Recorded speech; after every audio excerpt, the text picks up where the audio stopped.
So I heard about this little girl. She was sitting on top of her grandfather's lap.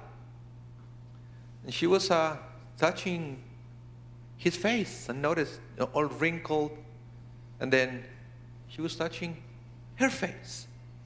And then she said to the grandfather, I said, Granddaddy, Zayda, did God make you? Did God make you? And she said, of course God made me. Then she said, did God make me? I said, of course God made you. So she looks at the Zayda and said, it's getting better, right?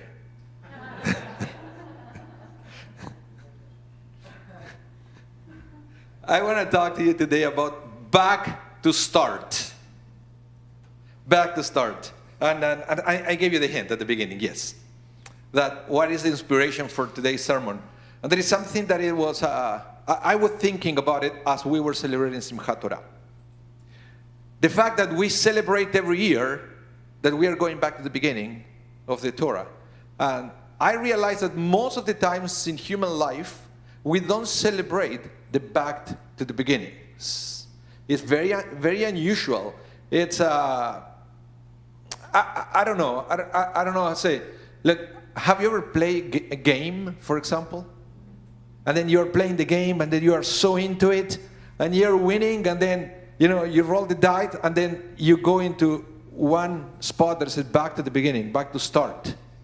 You don't celebrate that. You kind of want to cry when that happens, and then everybody else goes ahead of you. We play at home a game that is called Sorry. Have you ever played that one? Yeah.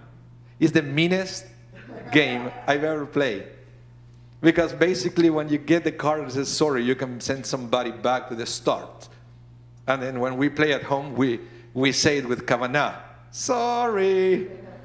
Back to the start. And you said, no, you've been suffering spot by spot, and you were almost ready to win it back to the start. You don't celebrate that.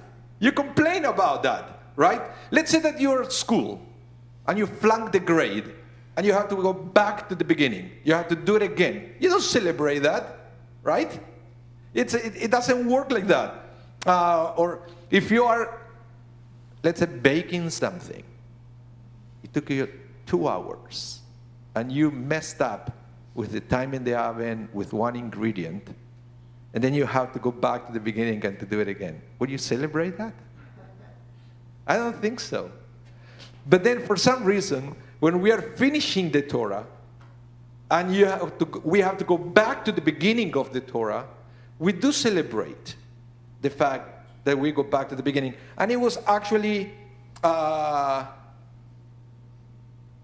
make me think, and why we do that. And I think it's because there are two ways to understand this back to the beginning. And I think that we get confused by the way we say it. Because we should never say that we are going back to the beginning. We are celebrating a new beginning, which is not the same. It's not the same in life when you say, I had to go back to start, that you said, I got a new opportunity and a new beginning. And that's exactly what we are celebrating on Simchat Torah. Not the back to the beginning, but the fact that we are starting a new beginning. That's why the Torah doesn't end with the entering to the promised land. Because if the Torah will finish with the Israelites crossing the Jordan and entering to the promised land, you will have this feeling that there is a point when you're done. There is nothing else to do. But no, God purposely didn't want that story to be written in the Torah, and it was left for the book of Joshua. So we will never have in life the feeling that you get, there is nothing else for me to do. No.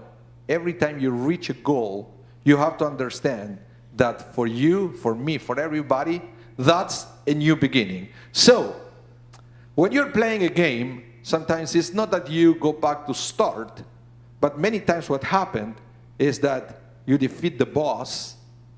Have you ever played one of those games? You defeat the boss and then you start a new level. It's a new beginning.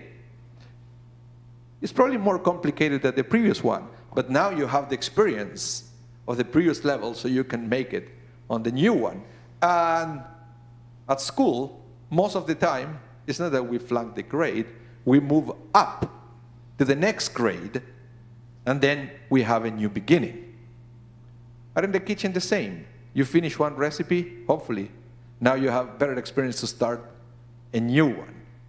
So I was thinking that Simchat Torah is an amazing opportunity to remind us that we have these new beginnings in life all the time. And the problem is that sometimes we don't want to accept that we have a new beginning and a new challenge, but we want actually to go back to start. It happened to the Jewish people. When they left Egypt, they were in the border of the promised land. They were about to have a new beginning. They wanted to go back to start. They wanted to go back to Egypt. But they didn't realize that that is gone.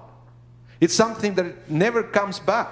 Even if they wanted to go back, God made it clear. There is no way back. It's like when you finish a grade at school. You don't go back. You have to move up to the next level, like it or not. And I hear the conversations of my son with his friends, how they're in grade 4 now. Sometimes they miss grade 3 because it was so much easier than grade 4.